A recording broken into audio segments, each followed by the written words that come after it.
Hello बच्चों, मैं major Dhananjay Singh, PD inter college Gayghat पुनः आप लोगों के बीच उपस्थित हुआ हूं अध्याय 3 को लेकर के। इसमें हमें देखना है दो चरों वाले रैखिक समीकरण युग के विषय में जानना है। Pair of linear equations in two variable का अर्थ आप समझते हैं, जिसमें दो चर राशियां हों। चर राशियां आप कुछ भी जो इक्वेशन दिया हुआ हो उसमें एक्स वाई कुछ भी हो सकता है, तो जैसा दिया गया रहेगा उसके विषय में हम सोचेंगे। तो चलिए पहले हम समीकरण को देख लेते हैं। समीकरण किसे कहते हैं? आप समीकरण को इक्वेशन भी कहते हैं।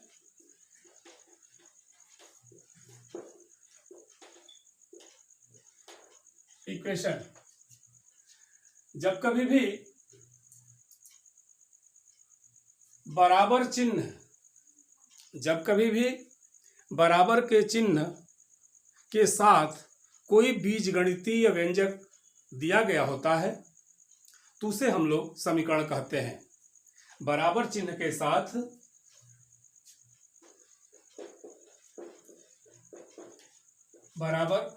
जैसे आप इसे कहते हैं बराबर चिन्ह के साथ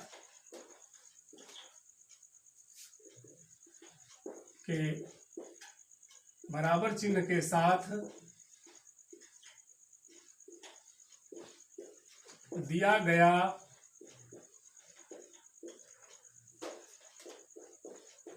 बीज गणितीय व्यंजक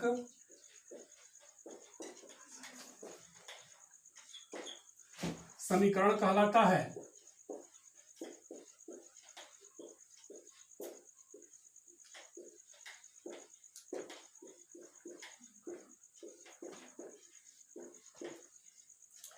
बराबर चिन्ह आप देखते हैं जिसको आप लोग इक्वल टू कहा करते हैं, तो इसी को मैंने कहा है बराबर चिन्ह। तो बराबर चिन्ह के साथ दिया गया कोई भी बीजगणितीय जो भी हमारा व्यंजक होता है उसे हम लोग समीकरण कहते हैं। और यदि बराबर का चिन्ह न दिया गया हो तो उस व्यंजक को हम लोग व्यंजक ही कहते हैं, समीकरण नहीं कहते हैं। अर्थात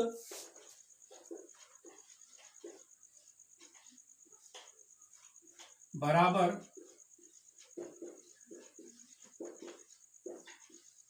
का चिन्ह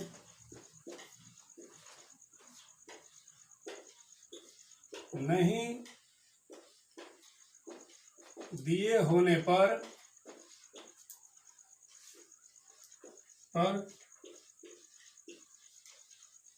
व्यंजक को व्यंजक ही कहते हैं।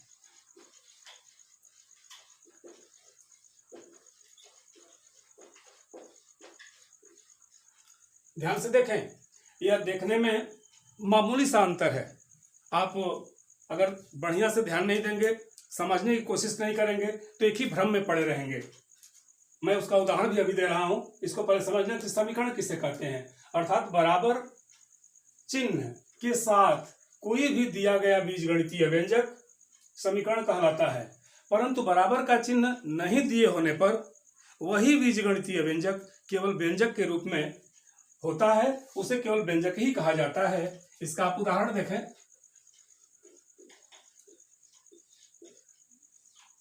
उदाहरण कोई भी आप ले सकते हैं, जैसे 4x + 12 = 0। कुछ भी ले लीजिए आप। 3x - 15 = 0।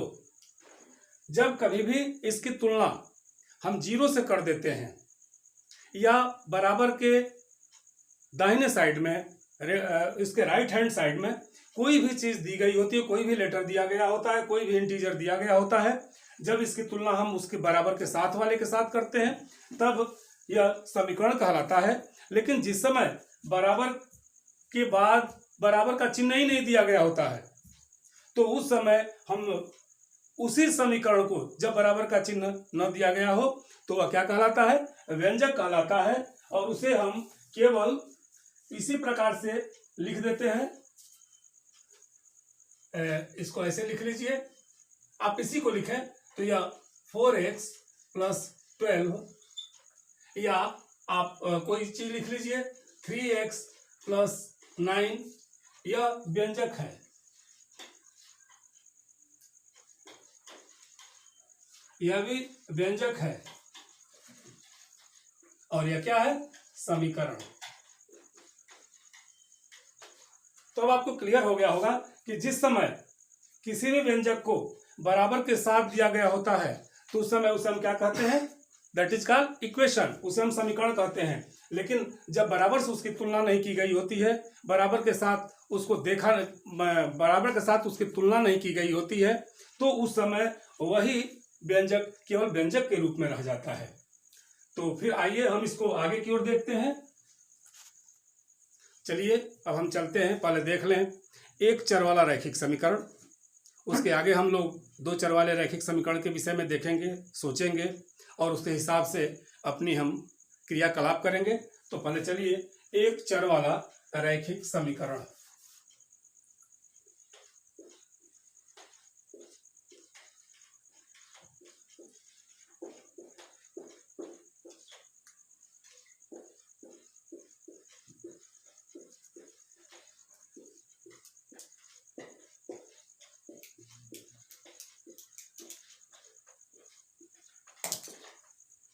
इसको देखकर ही स्पष्ट है, एक चर वाले रैखिक समीकरण का मतलब ही होता है कि उसमें वेरिएबल टर्म एक हो।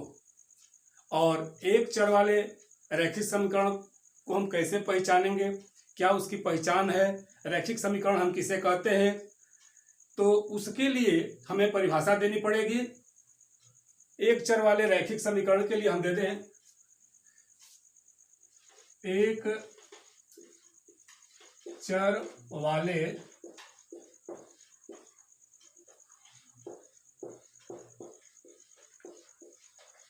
रैखिक समीकरण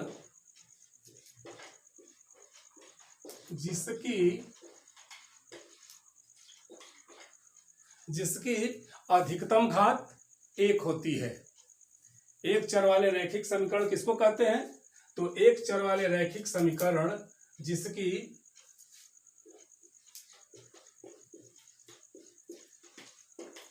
अधिकतम घात एक होती है। एक चर वाले रैखिक समीकरण जिसकी अधिकतम घात एक होती है उसको हम लोग रैखिक समीकरण कहते हैं या रैखिक समीकरण कहलाते हैं। एक चर वाले रैखिक समीकरण जिसकी अधिकतम घात एक होती है, इसको रैखिक समीकरण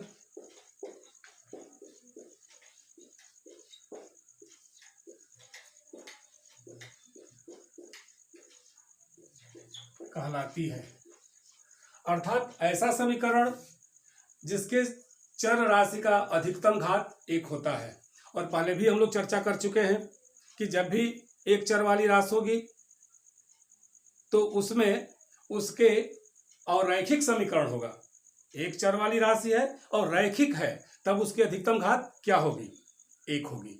लेकिन अगर रैखिक समीकरण नहीं है तो उसकी घात 2, 3, 4, 5 कुछ भी हो सकता है।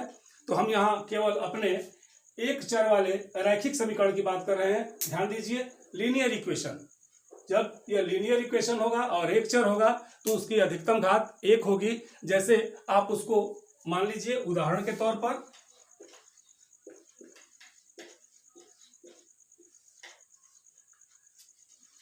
5x + 10 is equal to 5x + 10 is equal to, इसको 10 की जगह पर हम 8 भी ऐड कर लीजिए, 5x + 8 is equal to 4x + 10। देखिए यह इक्वेशन है और यह एक दूसरे के बराबर है, दिया हुआ है 5x + 8 = 10। तो क्या हम यह पता कर सकते हैं कि जो दिया गया कथन है, जो दिया गया स्टेटमेंट है, सही है कि नहीं है?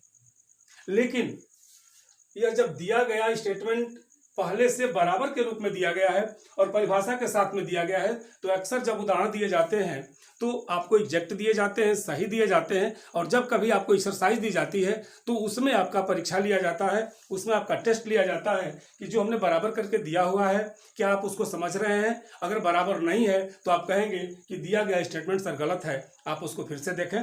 तो यहाँ दिया है 5x + 8 = 4x + 10। आप देखें क्या यह सही है, तो आप इसमें x की कोई वैल्यू रखेंगे, आप इसमें x की वैल्यू रखें। यदि x = 2 तो यह हो जाएगा 5 × 2 + 8 और यहाँ देखें 4 है, यहाँ x है, तो x की वैल्यू हमने क्या माना है 2, तो आप यहाँ रखेंगे 2 और +10, 5 दूनी 10 और 8 बराबर 4 दूनी 8 धन 10। आप इसे जोड़ें तो देखिए 18 बराबर 18। और पहले ही आपसे कहा गया था कि जब कोई भी बीजीय व्यंजक बराबर चिन्ह के साथ दिया गया होता है तो समीकरण होता है, और जब समीकरण दिया गया होगा तो वह बराबर के साथ बराबर होगा। जो उसकी वैल्यू दी जाएगी उस वैल्यू को दोनों तरफ रखने पर, दोनों पक्षों में रखने पर वह मान निश्चित रूप से एक दूसरे के बराबर होगा। जैसे आप कोई एक दूसरा उदाहरण ले लें, आप इसका एक दूसरा उदाहरण ले लीजिए। आप 5z - 3 5z - 3 = आप z/2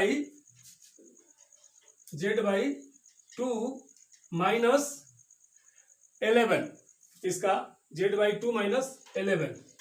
अब देखिए इसको देखने पर यह स्पष्ट नहीं हो रहा है कि क्या यह बराबर है कि नहीं है, और अगर है तो हम कैसे इसको कर दें। जैसे यहाँ तो मैंने वैल्यू रख दिया x = 2, तो 5 × 2 + 8 = 10 + 8 = 18, और यहाँ रख दिया 4 × 2 + 10, सो 8 + 10 = 18, बोथ आर इक्वल, दोनों ये बराबर हो गए। लेकिन इसको देखकर हम कैसे समझेंगे कि बराबर है कि नहीं है, तो चलिए इसको हम देख लेते हैं। इसको हम हल कर लेंगे और हल करके देखेंगे कि क्या यह हमारी वैल्यू दोनों पक्ष राइट हैंड साइड और लेफ्ट हैंड साइड आपस में बराबर हो रहा है कि नहीं। तो देखिए कुछ क्वेश्चन तो ऐसे होते हैं जिसको देख करके हम समझ जाते हैं कि यह मान रख दें, 2 रख दें, 1 रख दें, 3 रख दें, कट जाएगा। लेकिन कुछ ऐसे कॉम्प्लिकेटेड क्वेश्चन आ जाते हैं, कुछ ऐसे कॉम्प्लिकेटेड टर्म्स आ जाते हैं जिसको देख के तो हम नहीं समझ पाते, फिर उसको हम लोगों को इक्वेट करना पड़ता है, फिर उसको हमें हल करना पड़ता है, और बिना हल किए हम उसके सही निर्णय पर नहीं पहुंच पाते हैं कि what will be the value of Z. मैंने इसमें जेड में हम क्या रखें, कौन सी ऐसी वैल्यू रखें कि वह मान रखने पर दोनों पक्ष एक दूसरे के बराबर हो जाए। आइए चलते हैं। तो सबसे पहले ऐसे सवालों को जब कभी हम डायरेक्ट नहीं रख सकते तो उसको हल कर लेते हैं। आप लोगों ने पिछली कक्षाओं में पढ़ा होगा, ऐसे जब भी इक्वेशन दिए गए होते हैं तो उसे हम हल कर लेते हैं, और जब उसके जो भी उसमें चर दिया गया है, जो भी वेरिएबल दिया गया है, उसकी वैल्यू जब आ जाती है तो उसी वैल्यू को पुट करने पर वो दोनों मान आपस में बराबर हो जाते हैं। और अगर ऐसा नहीं होता है तो इसका अर्थ कि हमने कहीं गलती की है। तो आइए इसका टेस्ट करते हैं। ध्यान देखिए, यहाँ है 5z, तो लिखिए 5z, और राइट हैंड साइड में z/2 है। क्या है? z/2। तो हम उसको जब लेफ्ट साइड में लाएंगे तो उसका साइन चेंज हो जाएगा, उसका चिन्ह बदल जाएगा। देखिए z/2 इधर आएगा तो क्या हो जाएगा, -z/2 = -11, और लेफ्ट हैंड साइड में -3 है तो राइट हैंड साइड में जाएगा तो क्या होगा, +3। ठीक है। अब इसको आप देखें, 5 दूनी 10, 10 में से 10 जेड में से 1 जेड जाएगा तो क्या बचेगा, 9 जेड और बाई 2 इज इक्वल टू, इसे आप घटावें, 11 में से 3 गया 8, तो यहां हो जाएगा -8।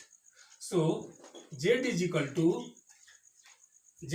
टू -8, और देखिए 2 से भाग है तो 2 से गुणा, और 9 से गुणा है तो 9 से भाग, अर्थात -16/9, अर्थात z इज इक्वल टू -16/9 रखेंगे तो यह इक्वेशन हमारा बराबर हो जाएगा। आइए इसको टेस्ट करते हैं और देखते हैं कि यह सही है कि नहीं है। तो आप यहां पर आकर रख दें, यहां पर, चलिए यहीं पर ट्राई कर लेते हैं, यहां पर आ जाना चाहिए। तो यहां होगा 5 इंटू जेड की जगह पर रखें -16/9 और -3 इज इक्वल टू, यहां जेड की जगह पर लिखेंगे -16/9 और बाई 2 है तो यहां यह 2 हो जाएगा, -11। अब 16 से 5 में गुणा करेंगे तो यह -16/80/9 ऋण, यहां है 3 -3, और यहां आप देखें तो -16/9 दूनी 18, 9 दूनी 18 और ऋण 11। अगर हम इसका सिंप्लीफिकेशन कर सकते हैं, इसको हम सरल कर सकते हैं, तो इसको कोशिश करेंगे कि अपने सिंपलेस्ट फॉर्म में आ जाए। सिंपलेस्ट फॉर्म में आएगा तो यह देखिए 2 से इसे कटाएंगे तो 2 8 है 16, और यह हो जाएगा 2 9 18। ध्यान से देखें, तो अब इधर से आप यहाँ 9 से गुणा करेंगे तो 9 3 27, अर्थात यह होगा -80 और 9 3 27 -27/9 और इज इक्वल टू, अब यहां से गुणा करेंगे तो 11 9 99, और यहां है 8 -8 -99/9। ठीक से देखें, यह -8, यह एक इसमें का है, 16 में का है, यह केवल 8 है, तो -8 -11 है यहाँ, तो 11 9 99 ऋण 99 हुआ, और यहाँ -8। अब इस दोनों को आप जोड़ दें तो देखिए जोड़ने पर यह हो जाएगा -7 और 8 2 10, 107/9 इज इक्वल टू, आप इसको भी जोड़े 9 8 17 और 9 1 10, चिन्ह हो गया -/9, दोनों से माइनस माइनस कट गया, और 107/9 तथा राइट हैंड साइड में भी आ गया 107/9। इसका अर्थ कि यह हमारा बराबर हो गया। और इस तरह से अब हम कह सकते हैं कि z की जगह पर -6/9 रखने पर यह हमारा इक्वेशन बराबर हो जा रहा है। अतः यह हमारा सही रिजल्ट है, प्रॉपर रिजल्ट है। लेकिन ऐसे क्वेश्चंस में हम डायरेक्ट नहीं रख पाते हैं, इसलिए हमें इस क्वेश्चन को हल करना पड़ता है, और हल करने के बाद जो भी हमारी जेड की वैल्यू आई हुई होती है उस वैल्यू को दोनों पक्षों में स्थापित कर देते हैं और हमारा मान सही आ जाता है। तो ध्यान दीजिए, जेड इजिकल टू -16/9 इस पूरे समीकरण का हल है। इस प्रकार हम देखते हैं कि प्रत्येक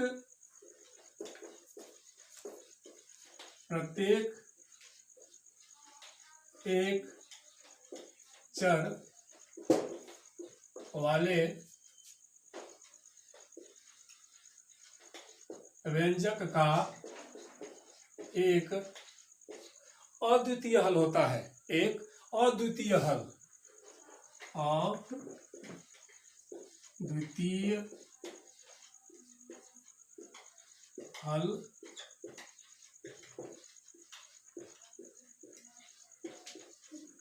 इसका अर्थ आप समझ गए कि उस व्यंजक का जो उसकी वैल्यू आई हुई है उसके अतिरिक्त कोई भी हल नहीं होता है। तो अब चलिए हम आगे चलते हैं। दो चर वाले रैखिक समीकरण के विषय में थोड़ा सा जान लेंगे। दो चर वाले रैखिक समीकरण। दो चर वाले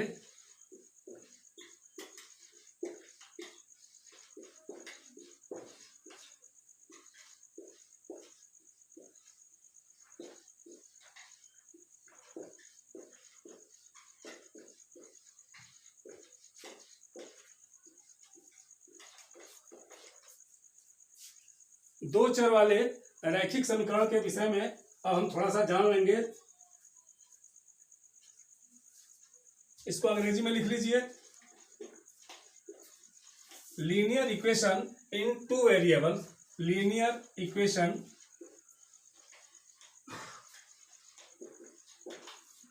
इन टू वेरिएबल।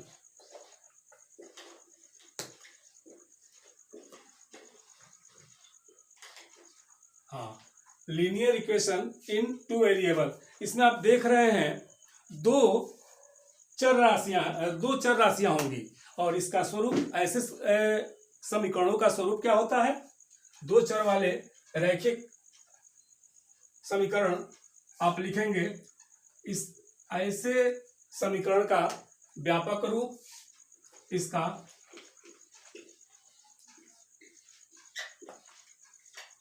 या इसका आप लोग स्टैंडर्ड फॉर्म कहते हैं। तो क्या होगा? ax plus b y plus c is equal to 0। ध्यान रखें और बार बार इसको मैं कह रहा हूं, रिपीट कर रहा हूं। जब कभी भी इसको किसी भी पद से बराबर कर दिया जाएगा, किसी भी बीजगणितीय व्यंजक को किसी पद के साथ बराबर कर दिया जाएगा तो यह किसी में कन्वर्ट हो जाएगा, इक्वेशन में, समीकरण में। अदरवाइज अगर उसको बराबर नहीं किया जाएगा तो वह किसमें होगा? केवल उसे आप व्यंजक कर सकते हैं। बहुपद और व्यंजक में थोड़ा सा अंतर आप जान लें।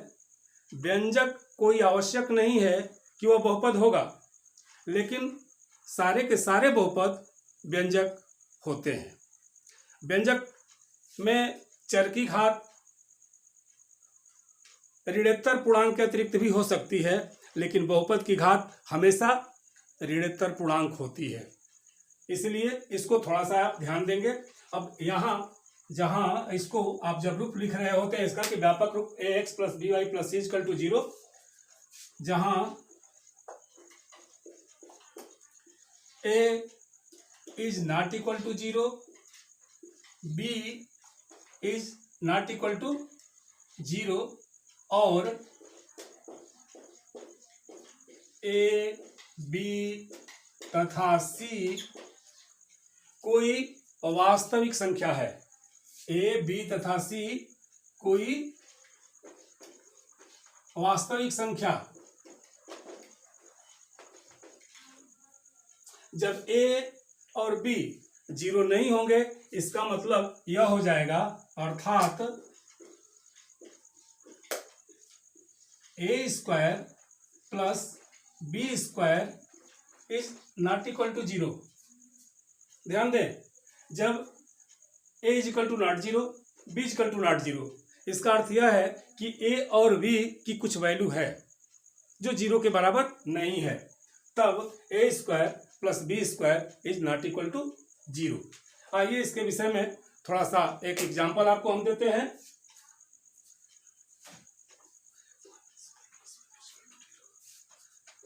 उदाहरण,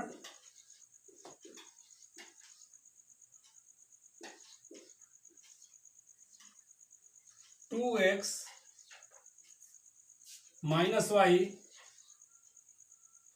2x माइनस वाई, कोई भी इसमें एक हम इंटीजर ले लेंगे। अगर इसे इसके हम कोई भी इंटीजर ले, आप उसकी वैल्यू निकालेंगे, निकल जाएगा। 2x minus y plus 5 is equal to 0। 2x minus y plus 5 is equal to 0। उसमें एक वेरिएबल था, पहले वाले में एक वेरिएबल था, केवल एक्स या केवल वाई, केवल जेड, केवल पी, केवल क्यू और उसके साथ कोई इंटीजर हो जाया करता था और उसको किसी अंक के साथ, इंटीजर के साथ हम उसको बराबर कर देते थे। कोई जरूरी नहीं कि इंटीजर ही होगा, उसके साथ फ्रैक्शन भी भिन्न भी हो सकता था। तो यहाँ हम देखें 2x minus y plus 5 is equal to 0। तो ध्यान देने वाली बात यह है कि यह रैखिक समीकरण है तो इसकी अधिकतम घात तो एक ही होगी, लेकिन जब 2 वेरिएबल्स है, 2 इसमें चर राशियां हैं, तो दोनों चर की वैल्यू अलग अलग होगी, दोनों चर का मान अलग अलग होगा। और इस मान को हम निकालेंगे कैसे, आइए ध्यान देते हैं।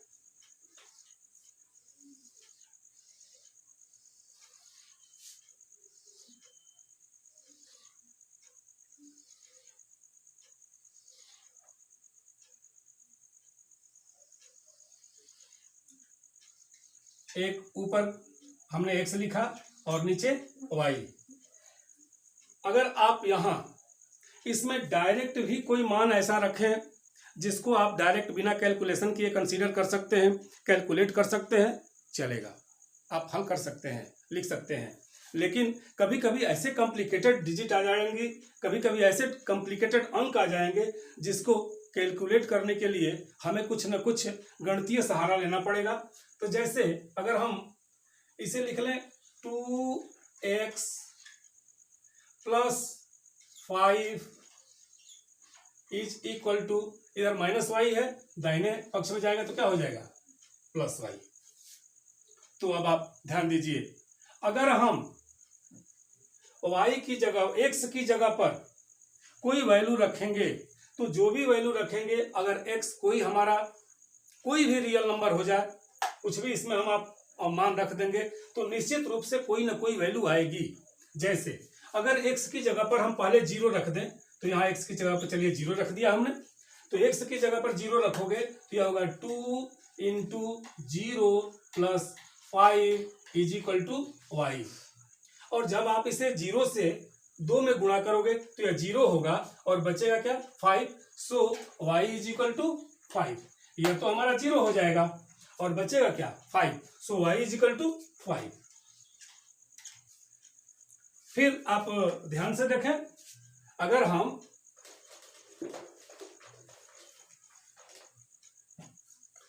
x की जगह पर 1 रख दें, इसकी वैल्यू x की जगह पर 1 रख दें, तो यह होगा 2 into 1 plus 5 is equal to y. आप इसे गुणा करेंगे तो 2 में का गुणा करेंगे, 2 एक 2 plus 5 is equal to y. So it is 5 plus 2 plus 5 is equal to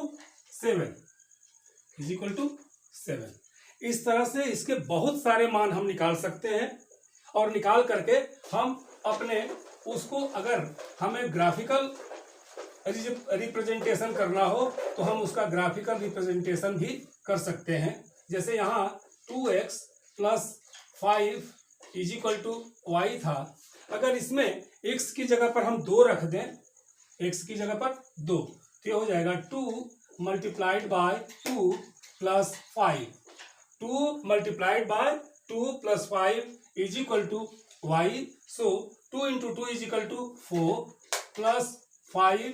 so y is equal to 4 plus 5 is equal to 9। और जब इसका हम लोग ग्राफिकल रिप्रेजेंटेशन करेंगे तो उस समय जब कभी भी कोई रैखिक समीकरण दिया गया होगा तो वह जो भी प्लॉट करेंगे हम उस पर, वह एक सरल रेखा होगी। लेकिन अभी हम रिप्रेजेंटेशन इसका नहीं बतलाएंगे क्योंकि इस पर और सारे सवाल दिए जाएंगे और इस तरह के जो भी क्वेश्चंस होंगे उसमें आपको वैल्यू निकालनी होगी। तो जब तक आपको पूरे ठीक तरह से वैल्यू निकालने नहीं आएगी तब तक आप इसका ग्राफिकल रिप्रेजेंटेशन बढ़िया से नहीं कर पाएंगे। इसलिए मैं आपको आज केवल 2 वेरिएबल्स वाले इक्वेशन में, 2 चर वाले राशियों में केवल मैं आपको यह बतलाना चाहता हूं कि आप इन 2 चरों का मान ज्ञात कर लें, जिसमें पहला चर x, दूसरा चर y है, और जब कभी भी इसमें किसी एक की वैल्यू रखेंगे, x की वैल्यू रखेंगे तो y की वैल्यू आएगी, y की वैल्यू रखेंगे तो x की वैल्यू आएगी। इसलिए एक छोटा सा और उदाहरण दे देता हूं।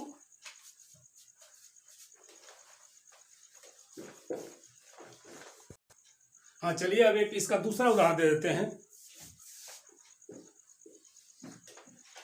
7x plus y is equal to 3। और आप चाहें तो इसे लिख सकते हैं y इज इक्वल टू, इसको राइट हैंड साइड में ट्रांसफर करें कि हो जाएगा -7x। प्लस 7x है तो -7x, और ये +3 ये तो जो का त्यों बना रहेगा। अब आप फिर उसी तरह की एक सारणी बना लें, और सारणी में इसकी वैल्यू को रखेंगे। कम से कम 2 वैल्यू निकाली जाती है, लेकिन आप कोशिश कीजिएगा कि 3 निकाल लें। अब ध्यान दीजिए, x की जगह पर अगर 1 रखते हैं तो क्या होता है, तो यहां लिख दीजिए x इज इक्वल टू 1। तो देखिए y is equal to -7 into 1 plus 3, और आप गुणा करो तो हो जाएगा -7 और +3। -7 + 3 इज इक्वल टू -4। ध्यान दीजिए क्या हो जाएगा, -4, तो यहां हो गया -4। और फिर अगर हम x की जगह पर 0 लिख दें, x की जगह पर 0 लिख दें, x इज इक्वल टू 0, तो देखिए 7 इंटू 0 प्लस 3, तो जब भी 0 से गुणा करेंगे तो क्या हो जाएगा, 0 और +3 इज इक्वल टू 3। इसका अर्थ यह हुआ कि y की वैल्यू आ गई 3।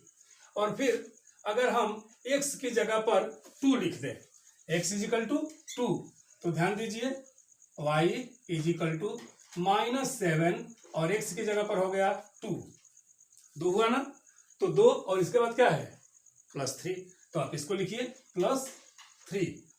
2 से गुणा कीजिए, 2 7 14, ऋण 14 और धन 3। 14 में से 3 गया 11, 14 में से 3 गया 11, और साइन किसका रहेगा, बड़े वाले का। बड़ा 14 कैसा है, नेगेटिव है, तो चिन्ह क्या हो जाएगा, नेगेटिव, अर्थात यहां हो जाएगा -11। तो अगर इसके मान को लिखना होगा तो आप एक बार लिखेंगे 1 -4, दूसरा 0 3, फिर 2 -11। इस तरह से इसके वैल्यू को रखा जाता है। और ध्यान दीजिए, एक चर वाले में उसका हल, उसका सलूशन अद्वितीय होता है, जबकि 2 चर वाले में इसका हल, इसका सलूशन अद्वितीय नहीं होता, इसके बहुत सारे हल होते हैं। इस प्रकार से मैं जो चीज़ आपको बतलाया हूँ, जिस इक्वेशन को हल करने की बात बतलाया, जिस इक्वेशन में वैल्यू पुट करके 2 वेरिएबल्स की मान रखने की बात बतलाया, मुझे विश्वास है आपको बहुत अच्छी तरह से समझ में आया होगा। और आप इन क्वेश्चंस को समझ करके जो भी एक्सरसाइज में क्वेश्चंस दिए गए हैं, उस पूरे एक्सरसाइज को आप हल करें, बढ़िया से हल करें। कोई भी दिक्कत आती हो तो प्लीज़ आप मेरे व्हाट्सएप पर या फ़ोन द्वारा भी आप मुझे कॉल कर सकते हैं। मैं आपको हर चीज़ बतलाने के लिए सदैव उपस्थित हूँ। कभी भी कोई हिचकिचाहट न रखें, और हमेशा आप अध्ययन करते रहें, और जिस सब्जेक्ट को पढ़ाया जा रहा है उस पर पूरा कंसंट्रेशन रखें। पूरी एकाग्रता के साथ किया गया काम सफलता के मार्ग में बहुत बड़ा सहायक होता है। और मैं उम्मीद करता हूं कि आप पूरे कंसंट्रेशन के साथ इस चैप्टर को, इस लेक्चर को देखे हैं, और इसके साथ आपके मंगल भविष्य की शुभकामना। Thank you.